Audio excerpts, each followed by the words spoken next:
Good afternoon to you viewers. This is the Colonel speaking to you live from the Grange for British Imperial YouTube Broadcasting. Now we've got another of the Columbia Educational Series records. This is lecture 88. Now there are 4 parts to this lecture. We'll do 2 in this video and 2 more in the next one. Sound. What is sound? Parts 1 and 2, spoken by Sir William Bragg, Fellow of the Royal Society. Here we go.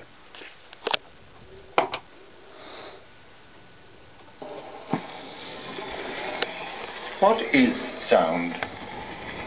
It is a very natural question to ask, since we make such great use of sound and of the capacity of our ears to detect it. If we try to consider it in a broad way, we shall find that what we call sound, considering the circumstances of our existence, provides the most natural, direct, and efficient way of communicating with each other.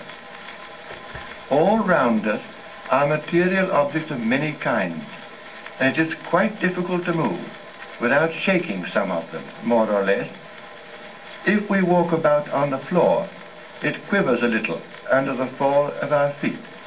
If we put down a cup on the table, we cannot avoid giving a small vibration to the table and the cup. If an animal walks in the forest, it must often shake the leaves, or the twigs, or the grass, and unless it walks softly with padded feet, it shakes the ground. The motions may be very minute, far too small to see, but they are there nevertheless. Besides the obvious surroundings of material things, there is an ocean of air in which we live. We cannot move without stirring it, and moreover, whenever we make anything else move, as when we shake the ground, or the branches, or the table, or whatever it may be, the air is shaken too, because it touches all these objects and moves when they move. It is very easy to set the air quivering, and when once a quiver is started, it runs through the air in all directions till it has spread and weakened and died away. Also, it is a very curious thing that the air can carry ever so many quivers at the same time, going in many different directions and of many varieties. But each travels as if there were no other there. We will presently consider an experimental illustration of this fact. Now, since nothing can be done without starting shakes and quivers in solids or in liquids or in air, in some or all of them, and since it is very important to everyone to know what is happening round about him, so far as it is possible to do so, it is not surprising to find that we human beings and most animals possess organs especially fitted to detect these shakes and quivers, and we make great use of them. The ear is marvelously sensitive to the minute quiverings that come to it through the air, and then pass down the tube of the ear and come finally to the delicate organs within. We say that we hear a sound, which means that somewhere or other an air quiver has been started and has reached our ears. As the life and processes of the world go on, the actions which take place are accompanied by these tremors, and we live in this world of sound. We can interpret what we hear because all the tremors are different, and we've learnt to know them all.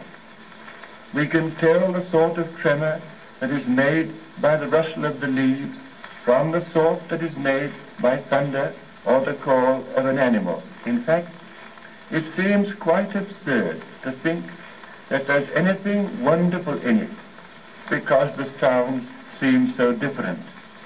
But, of course, that is just where the wonder lies. Only air tremors in every case, and yet the ear has such marvelous power that it can sort them all out from each other, can tell one person's voice from another, can tell one word from another, can even tell by the minutely differing shades of inflection the spirit that lies behind the word. The more one thinks about it, the more wonderful one finds it to be.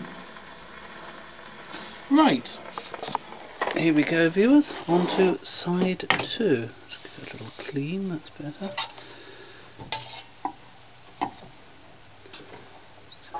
And there we go. Right, here we go with side 2. Oh dear, the needle's gone a little far. There we go. That's it. Sorry about the delay, viewers. Here we go.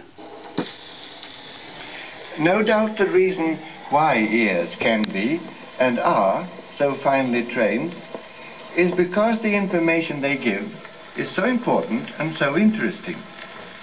Sometimes it is a matter of life or death, as in the case of the animal who hunts, or of the animal that is hunted. It is everything to us to be able to talk to our friends, or to use our voices, and to set in motion air quiverings that have special meanings to those that hear them. If we walked in the country, how much we should miss if we could not hear the birds, or the wind, or the brook, or the passers-by.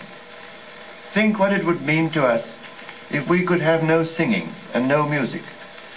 The quiverings of the air and our ears that hear them link us closely to the world about us and to our fellow creatures.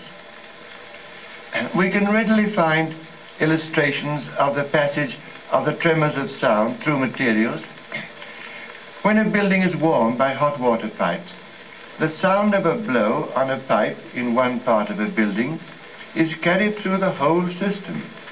It sounds almost as clearly as if it were made in the room in which we are listening. So too, the sounds of a ship are readily carried through the hull. In the Royal Institution, there is an arrangement for a special experiment in illustration of the point. A wooden rod, about 40 feet long, rests on the sounding board of a musical box in the basement. The rod passes upward through 2 floors into the lecture room. In passing through each floor, it is kept from contact with the wood by a soft felt pad.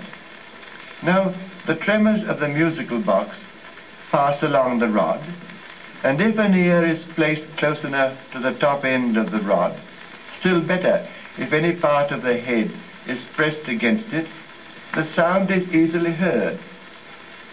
If a solid body, not too heavy, and having a large surface, is laid on the top of the rod, the sound fills the room. A tea tray or a violin serves very well. Even a hat will do. The fact is that when the tremors reach the top of the rod, they do not give enough motion to the air. The cross-section of the rod is too small. Some bigger surface is wanted, which will move with the rod when pressed on it, and will give sufficient motion to the air so that all in the room can hear. We require, in fact, what is called a sounding board. We have the same effect when we use a tuning fork. If we hold it in the air after we've struck it, we hear only a feeble sound because the quivering prongs of the fork do not impart much motion to the air. Their surface is too small.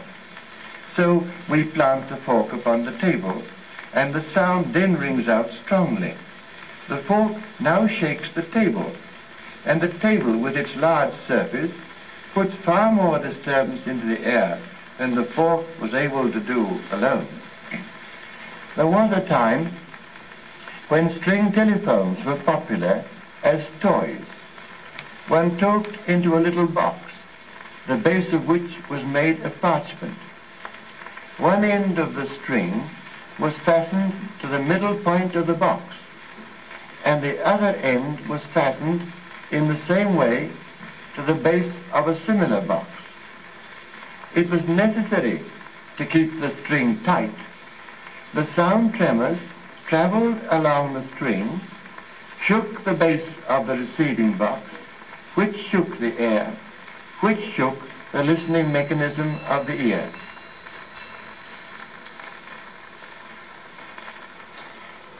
Well, that's the end of lecture 2.